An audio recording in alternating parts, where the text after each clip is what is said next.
buenas, bienvenidos a un programa más de Pasión por el Teatro.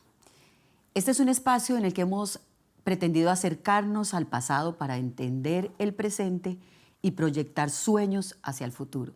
Hoy tenemos un grupo especialísimo que nos acompaña. Bienvenidos y bienvenidas. Bueno, queremos hablar un poquito sobre esa vinculación de ustedes, cómo llegaron al mundo del teatro y qué ha representado en esa historia personal la institucionalidad teatral y cultural educativa costarricense. ¿Qué tal si empezamos por Roxana? ¿Cómo empecé? Empecé en Conservatorio Castela, por casualidad, en una obra que se llamaba Las Troyanas, de Eurípides, y resulta que el personaje principal se enfermó y yo hacía coro, allá estaba perdida entre el coro y resulta que don Arnoldo Herrera pidió que pasara a alguien y yo levanté la mano. Y así fue como empecé en teatro. E hiciste ECUBA. ECUBA. En la antigua universidad. Ajá, en la antigua. No puede ser, eras una niña. Sí. Así empecé. pero así se empieza. Y desde entonces pues no me he bajado del escenario, ni me pienso bajar todavía. Sí, sos una persona súper activa, o sea, de las que se ha mantenido por más años en los escenarios. Sí. Y esa vinculación después con, bueno, el Castella, por supuesto, como inicio. De ahí pasaste a ser parte del elenco de... Del elenco estable de la Compañía Nacional de Teatro, pero en ese momento yo era secretaria de la oficina personal de la Corte Suprema de Justicia. Yo era una señora con media larga y tacón alto, ¿verdad? Y cuando ya me llamaron como actriz a la Compañía Nacional de Teatro, lancé el tacón alto y me quité la media larga, me puse un jeans y una camisa de manta, ¿verdad? Y la vida me cambió totalmente. A mí el teatro me cambió. ¿Por qué te atrapó tanto el teatro, Roxana? Bueno, yo creo que es por herencia. Mis bisabuelos venían con compañías de compañías teatro, españolas. Desde España, sí. Y ya lo traigo. Trabajaste con la compañía Varela Pacheco también, fuiste de las primeras que estuvo con esa compañía, con Luis Fernando Gómez. Pero eso hace años. Antes de estar en la compañía. Sí, ellos eran colombianos, ¿verdad? Varela Pacheco. Peruano y... Era un peruano. Peruano era, sí. Hace años. Sí. Ellos venían como con el modelo de compañía itinerante, ¿verdad? Sí, con Luis Fernando Gómez hicimos una obra.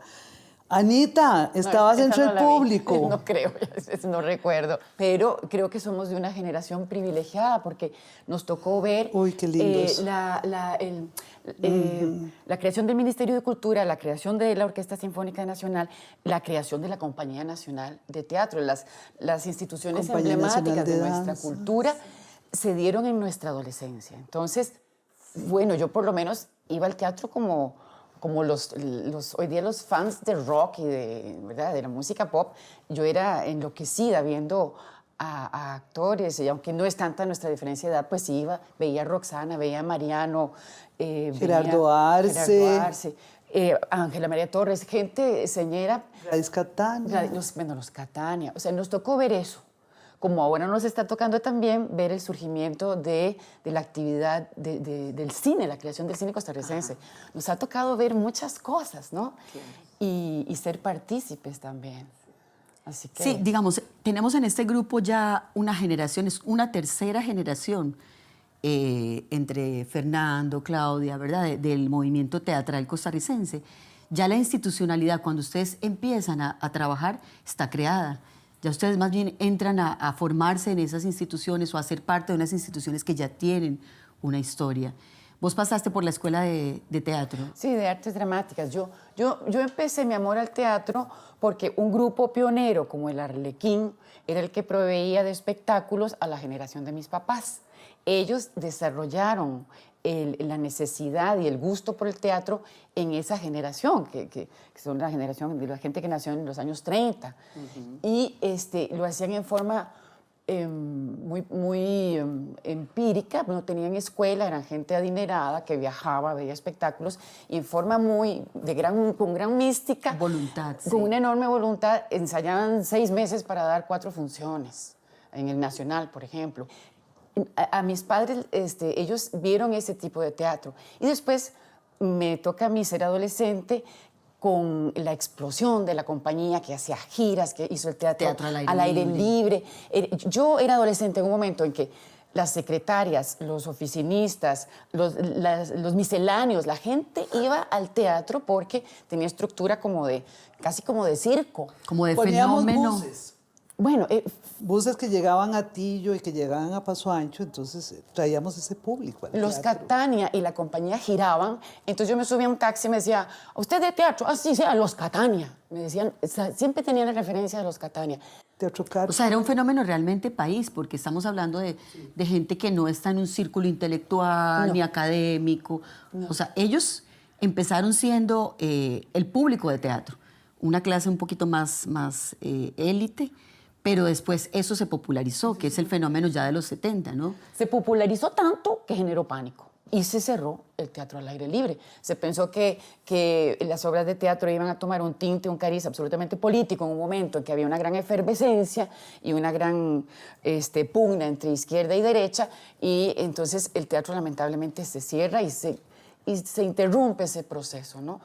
Pero la semilla buena quedó y yo creo que ha dado sus frutos, y la compañía jugó un rol importantísimo en el que la gente, yo me incluyo, necesitara el espectáculo teatral, y bueno, y que existiéramos esta generación de teatreros que nos metimos a no solo a actuar, sino también a escribir teatro, que eso es otra cosa, no existía. Claro, Y a trabajar amigos. desde otras dinámicas Sí, también, y amigos bueno, que también, se sí. vincularon con los procesos de la compañía.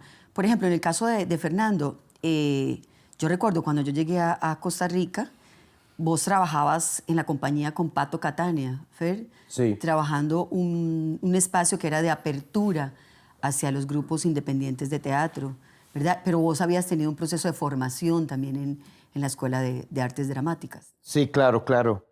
Bueno, coincidiendo mucho con lo que han planteado Roxa y Ana, pues partiendo de esto que después alguna gente denominó como la edad de oro, ¿no? Del teatro, digamos, más que mitificarlo, digamos, más que, porque es una manera de verlo, pero lo que sin duda había era una eclosión, una explosión de algo que provocaba pasión y deseo, digamos, independientemente de que tuviera muchas fuentes, porque había varias tendencias ideológicas también, sino que es un intento en todo el ser costarricense de fundar una república, de fundar algo a través de su institucionalidad, de fundar una identidad, de fundar un sentido político que hay que mencionar, ¿no? Porque no es que el teatro se institucionaliza o la universidad o la compañía surjan como del aire, sino que es de una idea política donde había mucha gente de teatro que también tenía esa raigambre política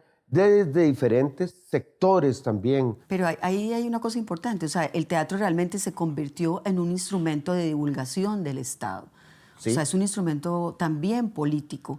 Sí. El repertorio, ustedes que vivieron esa época, algunos montajes, por ejemplo, correspondía, digamos, a un ideario nacional, era diverso. ¿Cómo se construía ese repertorio? ¿Tienen alguna...? Yo creo que había una vocación didáctica, porque la compañía tenía que montar una obra clásica, una obra contemporánea, una obra nacional y una obra... Y girar también. No me acuerdo si universal o latinoamericana. Entonces realmente la compañía quería asumir el rol, que es el que debe tener, de realizar los montajes que los grupos independientes y privados no pueden por limitaciones económicas, pero que tienen una gran importancia cultural y que son textos universales que de otra manera no llegarían al público costarricense.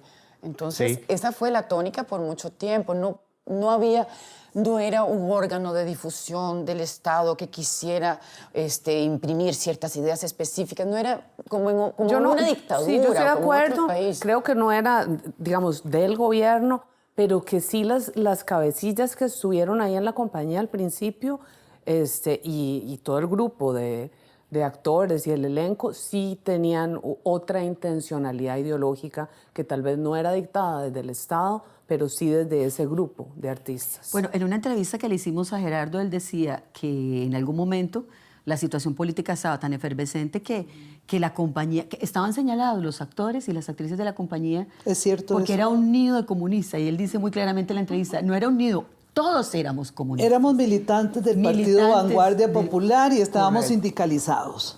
Correcto. Nos Había pusimos muy sindicato. peligrosos, por eso quitaron el teatro al aire libre, ¿verdad? Después de Arturo Huy. Después de Arturo Huy y después de Puerto Limón recibimos pues, no una amenaza, pero sí una advertencia. Tuvimos que montar una obra, no recuerdo el nombre ahora, que no tenía nada que ver con política. Porque creo que tal vez en ese momento hacer teatro sí nos daba como una perspectiva de que podíamos cambiar el mundo Así o es. incidir Ah, en el definitivamente. pensamiento. Lo cambiábamos. Lo cambiábamos. Correcto. Entonces, es que... Lo cambiábamos de alguna manera. definitivo. Digo, Ese era el porque, contexto. O el porque grupo Tierra entonces- Negra, por ejemplo. Correcto, ¿verdad? porque digamos, artísticamente creo que esa inspiración de como ese objetivo supremo le da a uno una vitalidad y un apasionamiento que tal vez es diferente si lo haces solamente para ganarte la vida o para, ¿verdad? Es como una postura, Había una entrega. una entrega. Una entrega por un ideal. Y una por un convicción ideal. de que vos Sí. incidís en el país o en el contexto en el que te moves y que hay cosas que pueden cambiar. Es Pasa que ese esa- era el contexto histórico. Digamos, ahora sería distinto porque es otro, pero ese era el momento histórico, Ese. no solamente en Costa Rica, o sea, ese era el momento histórico global, ¿verdad? Entonces respondía a eso. Y sí incidió la actividad teatral, la actividad artística, sí incidió en concientizar a la gente y en motivarla a apoyar la lucha contra las dictaduras, es verdad. Es verdad. Y no fue difícil, porque Costa Rica es un país completamente alérgico a las dictaduras. Entonces, no era que el teatro te iba a mover a hacer a adherirte a una militancia de izquierda radical, no, pero todo el mundo, cuando cayó Somoza, se alegraron Frente hasta la gallina del sandinista. patio, ¿verdad? Pero por favor. Sí, realmente una celebración colectiva. Sí, Sí, no, además estaban todos los compañeros exiliados, ¿verdad? Bueno, no los Chile, hemos mencionado. Uruguay, no los hemos mencionado, Nuestras pero escuelas. sí, de Chile, Uruguay, Sí, Argentina. ahí me parece Paraguay, que, Argentina, que Colombia. estamos llegando como a un punto importante. O sea, la llegada, creo que Costa Rica es un país receptor de migrantes de muchos lugares. Bueno, tenemos a David aquí con migrante nosotros. favorito. Es que yo no vivía el contexto histórico, entonces obviamente mi relación con el teatro costarricense nace en 1991, cuando llegué acá.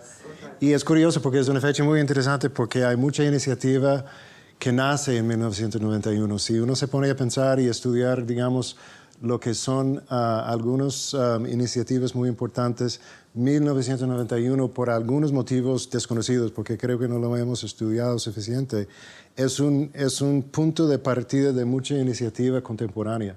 Entonces, desde lo independiente, desde iniciativas paralelas, desde Merecumbe, desde el NET. Entonces, es curioso de que en 1991, que es justo antes de esta celebración de los 500 años, se marca un momento de, digamos, De ruptura. bueno, no ruptura, pero de cambio Una nueva- cambio de contexto.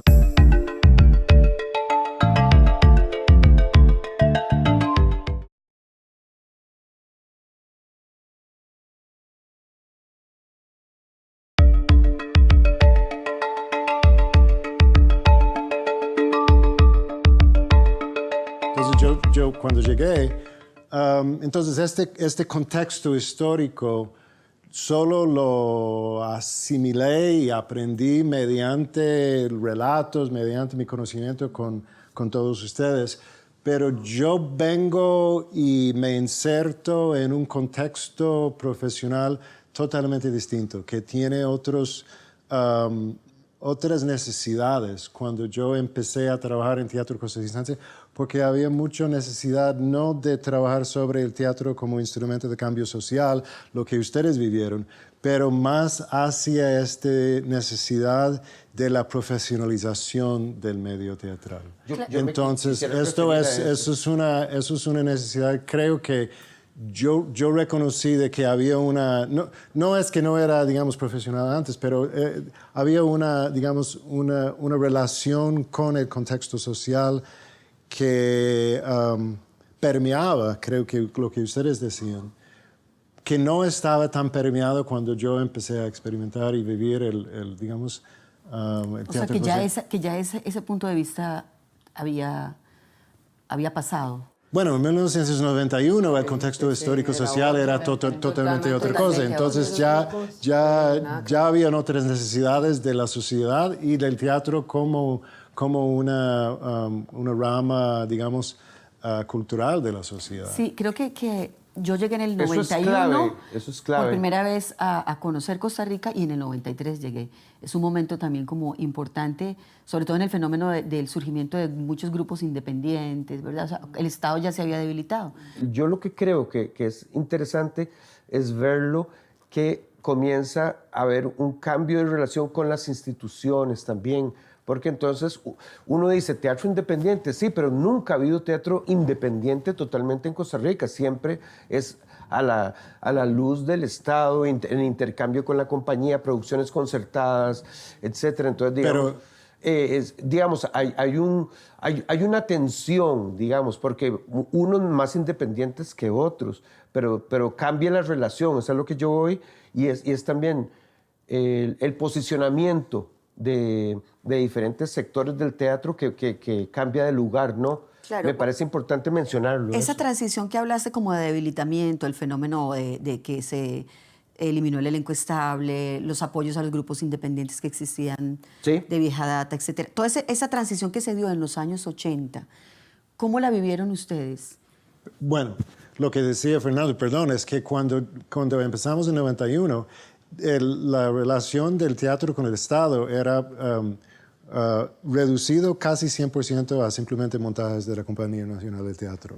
Sí. No había producciones concertadas, no había ProArtes, no había apoyo, no había apoyo estatal. Entonces nosotros empezamos en un lugar donde la única, digamos, la única alternativa de realmente llevar a cabo su propuesta creativa era desde la independencia, porque el Estado está simplemente reducido a nada más que simplemente hacer montajes de la Compañía Nacional de Teatro, que en aquel momento ya eran muy esporádicos en cuanto a... Y sin giras tampoco. Digamos, entonces el Estado, o sea, el Estado como institución, yo más bien me asocié como la institucionalidad de las universidades cuando yo llegué. La Universidad de Costa Rica era el punto de partida de lo que para mí era digamos, epicentro. Sí, el epicentro creativo.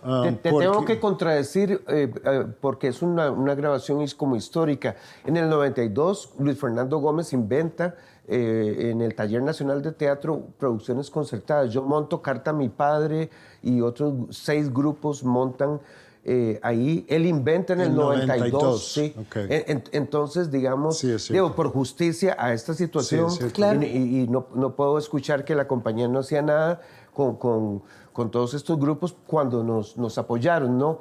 Y creo que lo que señala David es importante. O sea, en los 90 también hubo como un fortalecimiento, pero de una producción de grupos independientes con una visión innovadora, nueva, que necesitaba como generar otros referentes que no fuera el teatro más clásico. Entonces, esa búsqueda creo que es fundamental. Ahora, sucede también a consecuencia del debilitamiento de la presencia del Estado que se da en los 80, ¿no? O sea, el retiro de los aportes que hacía el Estado a los grupos ya más tradicionales, el Arlequín, la Máscara, etcétera, porque se debilita, pasan muchos de ellos a producir un teatro más comercial, surge un movimiento de teatro comercial de sobrevivencia, también con títulos que obedecen ya no solamente como a una búsqueda artística, estética, sino también a una posibilidad de sobrevivencia. ¿Qué sucede en ese periodo para ustedes como creadores? ¿Están en etapa de formación? En los 90, sí. En los 80, y esa transición hacia los 90. No, en los 80 me parece que estábamos como... En una ebullición. En una ebullición. Creo que en los 90, bueno, por lo menos creo que nuestra generación tuvo como que reacomodarse. O sea, yo sí siento que hubo un reacomodo por esa pérdida, por esa... Es que existía esa posibilidad en esos grupos independientes de hacer un teatro de calidad que era lo que uno quería hacer, ¿verdad? O sea, todos esos grupos, La Carpa, ¿verdad? El Ángel. Después ya en los 90 esa posibilidad no existía. Entonces había como que reinventarse, creo que... Pero no existía exactamente porque se había cortado esa subvención del Porque Estado. creo que, bueno, lo que dice Fernando es cierto. O sea, es cierto que la compañía en ese momento sí producía bastante, ¿verdad? Pero solamente producía ahí. Y sí recuerdo lo que mencionas del taller, porque eran como pequeños formatos y ya había como esa colaboración. pero lo que eran los grupos independientes afuera de lo institucional ya no era posible, ¿verdad? Ya no era posible hacer cosas que no fueran rentables. Para mí es muy interesante porque se trastoca el modelo fuerte que había, un modelo muy fuerte que había, no solo por el teatro mismo, sino la sociedad cambia, ¿no? Lógicamente, políticamente, etc. Entonces, digamos, pero a la luz del hoy, uno ve en retrospectiva que ahí es donde se funda la caída de alguna manera en el vallecentrismo, por ejemplo. O sea, que hoy podemos entender ese pasado como que nos comenzamos a quedar en unas prácticas más desligadas, más débiles, un poquito más lavadas del sentido grande que había como proyección política, pero también porque el Estado se vuelve más complejo y el Estado va perdiendo fuerza en sus proyecciones. Entonces, hay otros relevos. Por ejemplo, para mí un relevo importante pueden ser las universidades. Un relevo importante pueden ser, obviamente, este montón de grupos y de gente que sale de las universidades, que son los actuales jóvenes creadores y que son los que van a tomar como la posta de esto que estoy diciendo. Pero sí hay ahí hay un fenómeno interesante de analizar, y es que muchos de los artistas que trabajaron como Elenco Estable, que trabajaron en estos grupos fundacionales, se fueron a trabajar a las universidades. O sea, se fundaron estas escuelas y muchos empezaron a trabajar ya como profesores en las universidades, y desde ahí generaban una actividad alterna, produciendo teatro con sus grupos independientes o eventualmente con la compañía. Entonces, claro, eso genera otro fenómeno. Pero podríamos decir entonces que eso vino a fortalecer las universidades, que la producción que se generó en las universidades fue y es importante y ha trascendido a nivel nacional. O sea, que el teatro, esa fuerza que tuvo, financiada desde el Estado, en ese rol cultural, lo asumió la universidad. Es que lo que yo quiero decir para unirlo y a esto que vos decís, es como que, digamos, lo que vamos perdiendo, nos vamos aislando más, los factores se van aislando un poco más sin quitarle validez a lo que produzca cada grupo o que intenten sobrevivir o que el dramaturgo intenta que su obra se dé, pero digamos como funcionamiento perdemos un poco cierta agremiación que había, cierta vinculación que había. Eso es un factor fundamental que no retoman las instituciones, ni siquiera las universidades. Entonces, digamos, sí comienza a estar, a haber este aislamiento de grupos sumamente valiosos, de obras sumamente valiosas, de trabajos sumamente buenos, pero también porque el mercado se va complejizando. Entonces ya ahora son nichos de mercado, hasta que llegamos a un teatro como el de hoy, donde esto también se da como un fenómeno fuerte, ¿no? Entonces hay teatros para cierta gente, hay teatros que... Y para mí, digamos, que no es como culpa del teatro, entramos en un fenómeno donde debería intervenir, por ejemplo, políticas del Estado, del Ministerio de Cultura, proyecciones hacia las comunidades, pero que tampoco como que se da mucho pie con bola, respetando los encuentros de teatro y todas estas cosas que son más como ir a presentar obras, pero estamos en esa situación con relación a una tensión con las instituciones. Creo que las instituciones también tienen esta tensión hacia sí mismas, como cuál es su lugar, cuál es su vinculación con las otras, y por ahí yo veo el panorama de que no se podría como descalificar totalmente una institución, pero tampoco es como decir que las universidades cumplan como un X papel. Creo que todo ese papel hay que producirlo nuevamente, no es estático. Yo creo que lo de las universidades, o sea, fue como una posibilidad de producción de cosas de calidad, pero el problema con esas producciones es que tienen un público limitado. Y me parece que lo mismo con respecto al encuentro de teatro, no el FIA porque no es el caso, pero el encuentro de teatro, que entonces se consume entre nosotros. Muy endogámico. Es muy endogámico. Entonces es cierto que las universidades permitieron hacer como, ¿verdad?, lograr producciones. Se hacen muchas producciones y buenas, pero ¿a cuánta gente llegan? Creo que aquí hay un problema de público.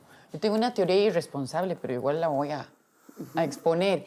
Hablando de este punto de quiebre, de qué pasó con ese momento dorado, de esa efervescencia teatral y esa creación y ese repertorio universal latinoamericano, combativo, de búsqueda estética, que de repente como que se derrumba. Yo pienso que hay 3 factores que inciden. Primero, Fernando mencionaba que había una cohesión en el gremio porque había en el fondo un impulso político también. Una voluntad, ¿verdad? sí. Una voluntad política, la búsqueda de un ideal, la firme convicción de que íbamos hacia una sociedad mejor. Estábamos todos convencidos. Hacia una sociedad más justa. Cuando la historia da una bofetada al socialismo real, cae el muro, esa utopía realmente muestra sus pies de barro, hay como un desencanto, hay una decepción. Y al mismo tiempo, los gobiernos que asumen el poder tienen ya una tesitura más de derecha, ven la actividad teatral como una actividad que tiene que producir. Sospechosa también en esa sospechosa, Sí, entonces quitaron las subvenciones. se quitan las subvenciones, juéguensela como puedan, produzcan vagabundos, se Dejen olvida la plata. zona rural, se olvida el público digamos, de condición más modesta, vuelve a ser una cuestión un poco más elitista. O sea, el Estado, de alguna forma, nos deja a la deriva, hay una desazón y se da el terrible fenómeno, que también es responsabilidad nuestra, de que el teatro que antes se hacía para subsistir o se hacía para tener un mínimo de dignidad en nuestra vida profesional, ¿verdad? Se hacían, pues yo, el Teatro del Ángel hacía 4 montajes al año para poder sobrevivir. Se descubre que de repente hay obras que duran en cartelera 1 año, 2, 3, 4 años llegó a durar una obra en cartelera. Y el teatro ha generado una cantidad de público y una necesidad de parte de los habitantes de asistir, que ahora las obras ya pueden convertirse en éxitos de taquilla. Y entonces el ideal estético o ideológico o cultural pasa a segundo plano y empiezan a salir como hongos muchos teatros cuyo único fin es lucrar y que en aquel momento todavía, cuando todavía tenía algo de combustible, ese tipo de material, montaban sexy comedias que explotaban el morbo y la represión de la gente y con eso hicieron plata.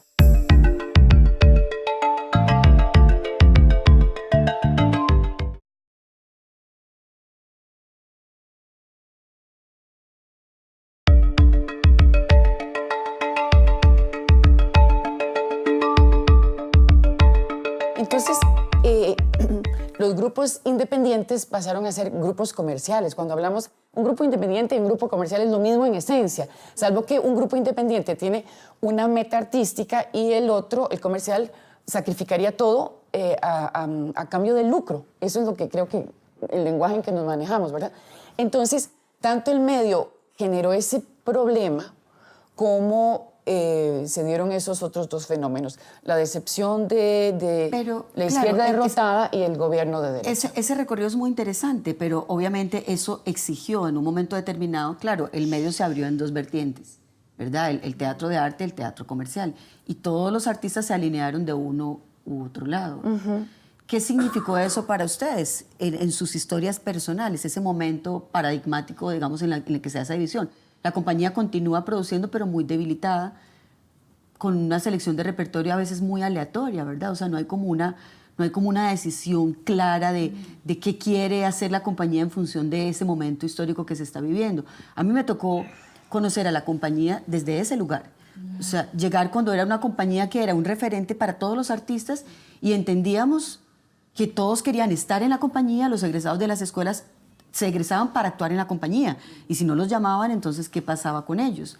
Pero de repente vos llamabas como grupo independiente a un actor, una actriz y está bien, están trabajando con vos, pero si los llama la compañía, abandonaban los procesos. Entonces, no entendíamos un poco el rol que funcionaba en el imaginario colectivo la compañía. Eso se ha ido transformando, ¿verdad? Ya pareciera que no cumple ese rol. Para nada. Yo siento que, mal que bien, Costa Rica es bien particular porque somos un país muy pequeño, digamos, pero pasan cosas que tienden a ser cosmopolitas, que tienden a ser complejas.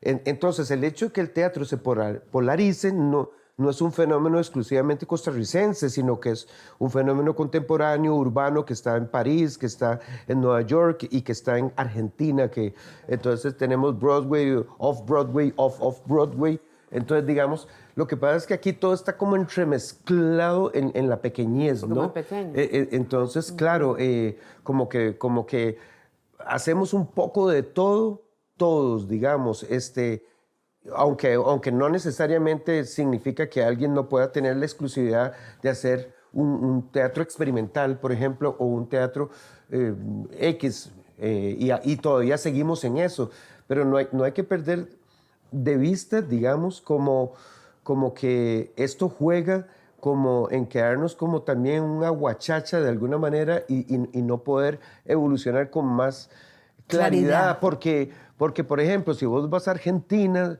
digamos, por supuesto que jamás puedes escapar de la política, ahora que Argentina está en un desastre, pero digamos, en general, si vos querías ir a ver un cabaret, pues vas a ver el cabaret. Si quieres ir a ver underground, pues vas acá.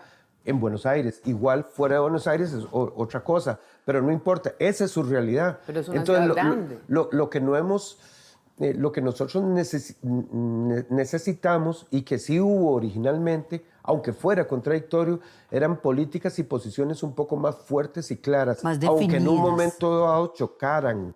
Pero ahora hay como una búsqueda de esto. Yo siento que en las universidades, dentro de lo que tengo enterado, sobre todo en los últimos tiempos, es esta búsqueda como de, bueno, hagamos cosas, planteemos proyectos. Las instituciones actualmente tienen una cierta vocación de eso. En el Teatro Nacional, en la compañía están viendo a ver cómo se sale adelante de algo que está muy desarticulado. Pero claro, igual creo que todos ustedes juegan el papel de referentes desde algún lugar del teatro costarricense. Por eso estamos aquí compartiendo, ¿verdad? O sea, ¿qué papel jugamos cada uno de nosotros en esa historia, en esa construcción de por un lado, la diversidad, pero también como una unicidad, una vocación? Y vos mencionás algo muy importante.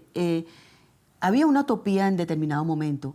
¿Cuál es esa utopía? ¿Tenemos una utopía ahora para producir? ¿Desde qué lugar nos acercamos a la creación? En el caso, por ejemplo, de todos ustedes que son dramaturgos también. O sea, ¿cómo pensamos lo que vamos a hacer en el teatro, en el presente, a la luz de estas historias, de todo este recorrido? Yo siento de cierta manera nosotros desde 90, digamos la década de 2000 para adelante, vivimos cierta época de oro de las iniciativas independientes. Nosotros realmente había un florecimiento muy fuerte desde NET, había Yala, los de Medium, Tikis, o sea, había realmente las propuestas para mí más interesantes que estaban sucediendo a nivel país, o sea, venía desde el sector independiente. ¿Y por qué? Porque nosotros no necesitamos y no recibimos absolutamente nada del Estado.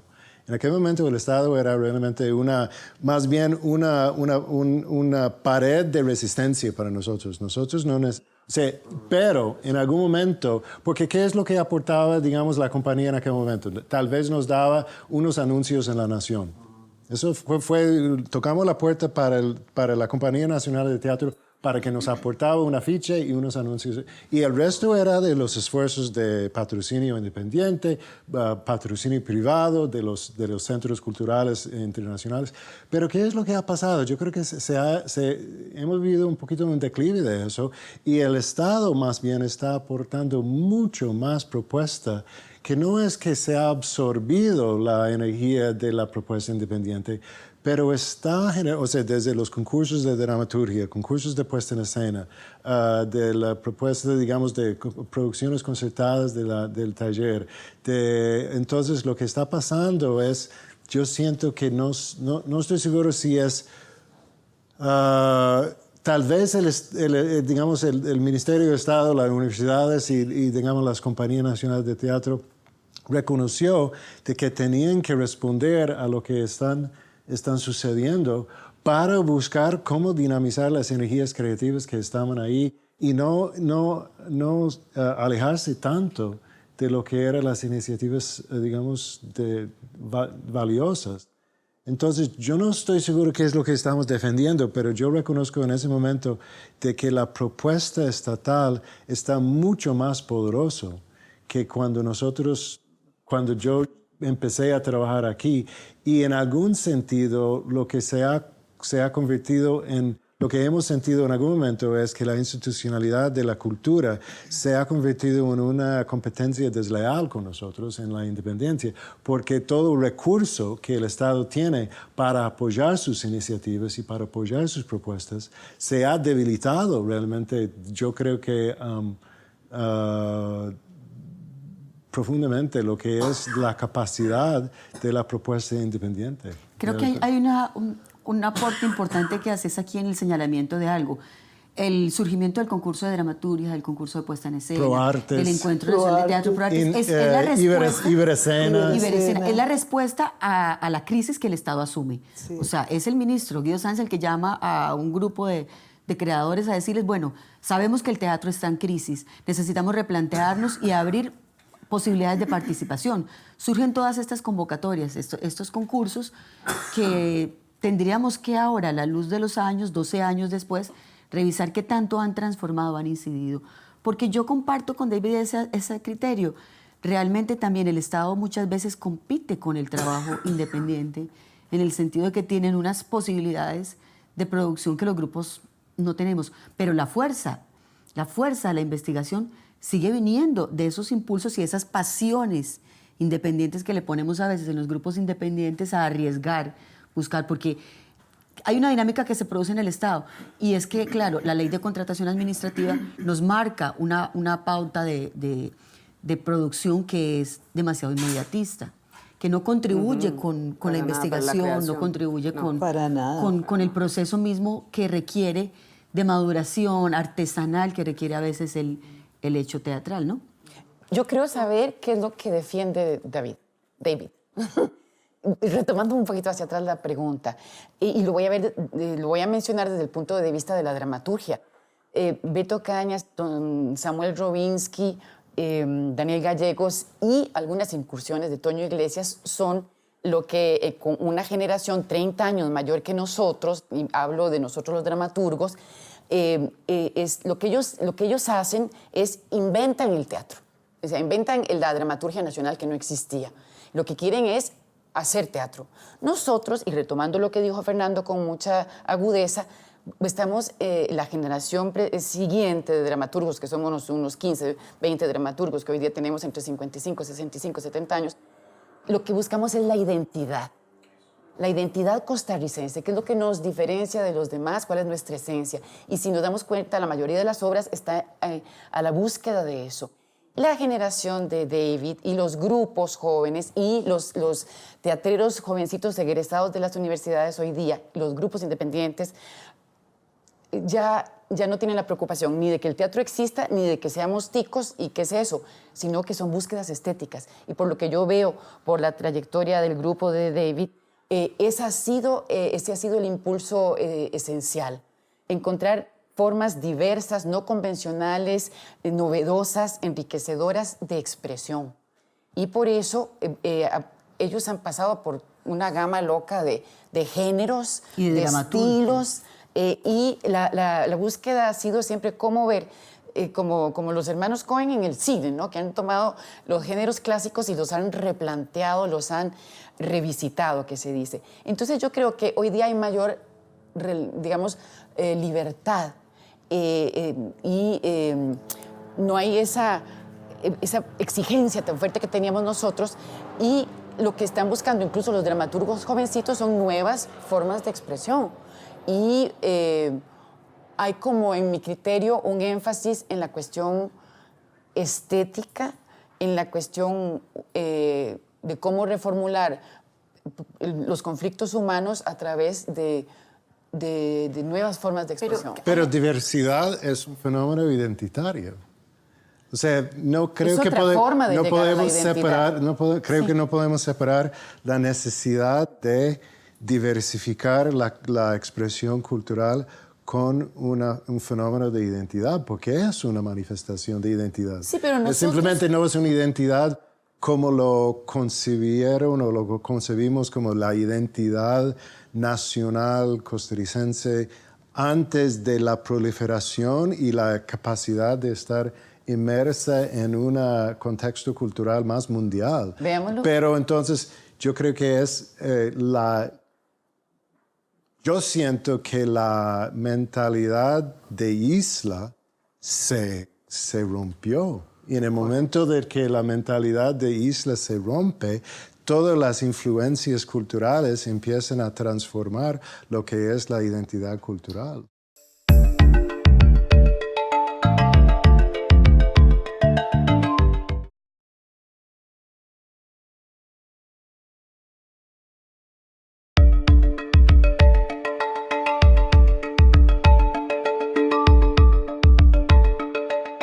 Dramatúrgicas esenciales de esta generación que mencionas. Que es había una realista. generación anterior que no se conoce tanto, bueno, sí se menciona más, que tiene que ver con los primeros dramaturgos que buscaban a las compañías españolas para que pusieran sus obras en escena, y que ellos realmente no tuvieron una institucionalidad que les permitiera visibilizarse, como sucedió en el caso de Robinsky, Cañas, ¿verdad? Que ya ellos tuvieron, bueno, y les costó muchísimo que les dieran un lugar en la institucionalidad.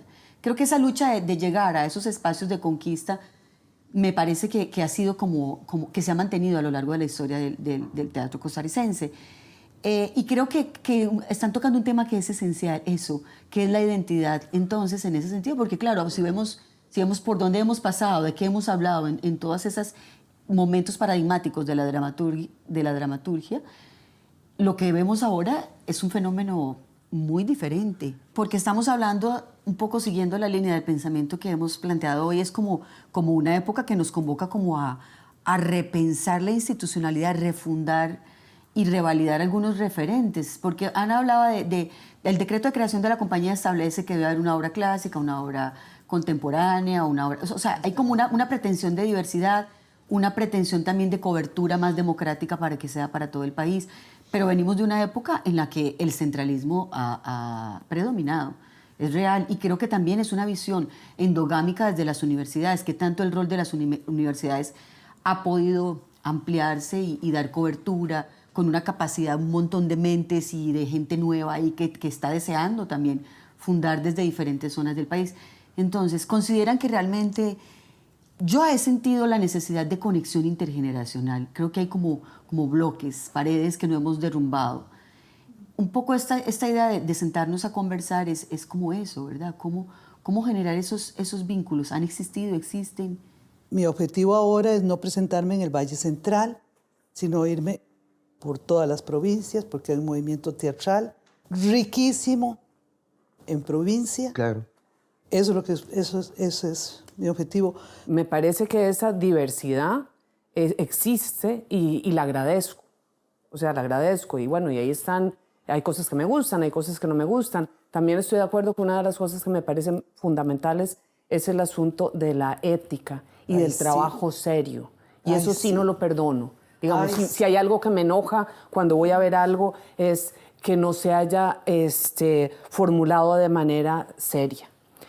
Y con respecto a la relación con los jóvenes, o sea, me parece fundamental, porque si no, también he visto últimamente puestas absolutamente decimonónicas que no nos dicen nada.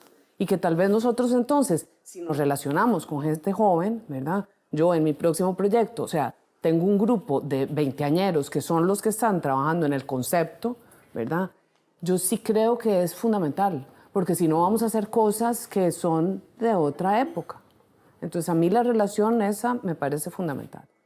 Pasa lo siguiente, los grupos de comunidad, que son 80 grupos, hacen un ProArtes y hacen una investigación donde saben dónde están todos los grupos, quiénes son los contactos, cuál es su actividad, Correcto. Cuáles son las obras, y crean una red de comunicación que yo digo, ¿pero qué es esto? Esto no lo tienen los profesionales ni los estudiantes. Y hacen festivales entre ellos. Claro, también, y además tienen una organización para que venga un montón de profesionales desde fuera del país a darles clases, etcétera, sabiendo muy bien su lugar como gente comunal. Asisto al de Agitep, que es una crisis total, digamos, es decir, necesitamos 5 más para hacer el quórum para que haya directiva. Digamos, en ese año era como luchando por sobrevivir, digamos, 0 gremio, ¿no? Voy rápido. Y los estudiantes como en tratando de entender por qué ellos nunca se pudieron comunicar entre ellos, porque las mismas instituciones les prohíben participar de un montón de cosas. Entonces, digamos, lo que veo del panorama es para incidir en la pregunta tuya, claro, no es solo intergeneracional, es que estamos aislados. Estás tocando un punto central y es el gremio teatral. O sea, realmente nos sentimos parte de un gremio. ¿Existe? No hemos podido ser ni un sindicato. Tuvimos 3 sindicatos. Y ahora estamos Pero la totalmente- generación que tuvimos en el conversatorio anterior nos planteaba exactamente esto. A esto llegamos. Es decir, ¿dónde está el gremio teatral? ¿Cómo podemos defender la institucionalidad que nos vio nacer o que vimos nacer y que creamos? ¿Cómo la vamos a fortalecer si no nos podemos sentar a conversar? No tenemos tampoco un liderazgo definido porque podemos juntarnos algunos con otros. Exacto. Pero no hay un norte claro como sector artístico teatral. Creo que ahí es donde está el punto de incidencia que tal vez podríamos empezar a pensar, ¿no? Yo creo que éramos profesionales en el sentido de que la gente que era de teatro, su actividad principal, quizás no la única, pero su actividad principal era la actividad teatral, que complementaba con la docencia, con la locución, con publicidad, con lo que fuera, pero su actividad principal era el teatro. Y la actividad permitía tener un ingreso digno, mínimo pero digno. Y uno podía decir, trabajo en teatro. Hoy día eso no es posible. Entonces es muy difícil en un medio tan chiquitito defender, por decir algo, los derechos laborales de un gremio cuando sentís que si vas a confrontar a un dueño de teatro, te vas a quedar vos sin trabajo para siempre ahí y no vas a ser acuerpado. Además, ya prácticamente es muy difícil encontrar a alguien que diga, el teatro me mantiene, como pasaba en los 80s.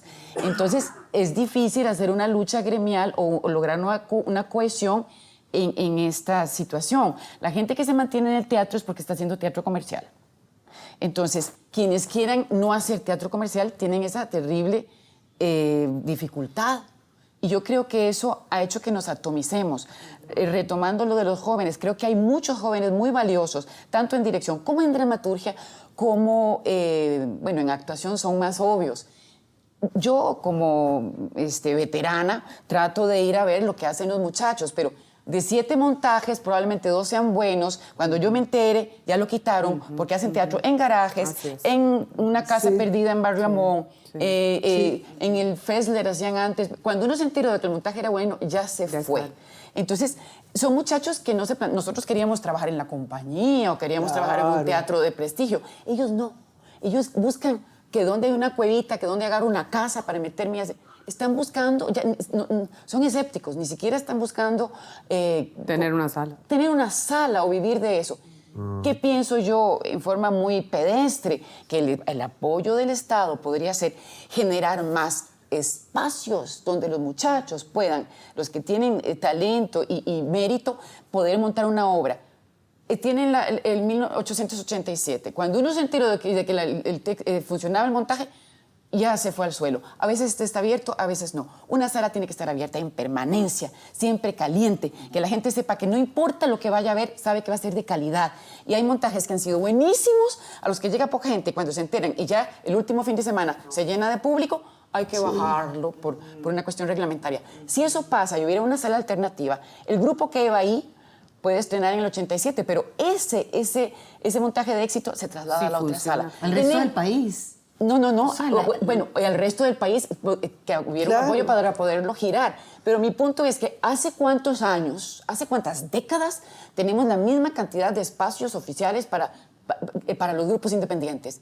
Y los grupos independientes han crecido, se han fortalecido y están dando buenos frutos, pero no tienen dónde mostrarlos. Entonces, que el Estado pague sala, que pague la cortina, que pague los técnicos, y los grupos ponen su parte, ¿verdad? Pero que tengan esa opción de... Que me da dolor, montajes excelentes que se van al agua. Con todo respeto, hay millones que se han dado al FIA, hay toda una oficina con un montón de empleados, con todo respeto, pero aquí juntamos los hilos con lo que decía David, que el Estado se mete y mediatiza. Entonces, claro, pero yo no puedo opinar, nosotros que somos referentes no opinamos sobre el repertorio del FIA. ¿Por qué van a traer esos grupos? ¿Por qué no se presentan los nacionales? ¿Por qué les dan otros pagos a los nacionales? Entonces, hemos perdido nuestro poder,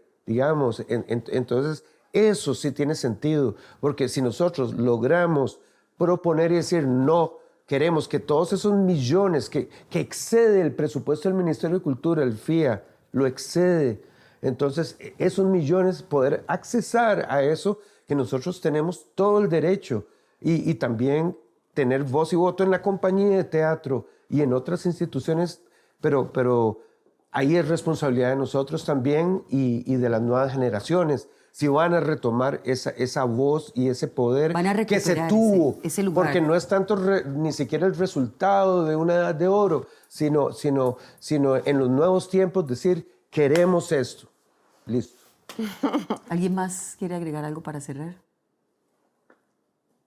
Bueno, yo creo que estamos planteando temas que son esenciales, o sea, necesitamos juntarnos más y tener liderazgo. Creo que hacia allá apunta un poco lo que vamos concluyendo con estos encuentros y aportar todos para que surja realmente esa posibilidad de revisitar el diseño institucional para que las instituciones estén al servicio de nuestros intereses, de nuestras creaciones y de nuestra posibilidad creativa y nuestra potencia investigativa. Muchas gracias de verdad por acompañarnos hoy en este espacio. Gracias por la pasión, compañeros. Por ser tan apasionados por el teatro. Muchas gracias por acompañarnos en este programa y esperamos que tengamos nuevas ediciones para escuchar a otros artistas de otras generaciones que también van a tener muchas cosas que aportarnos.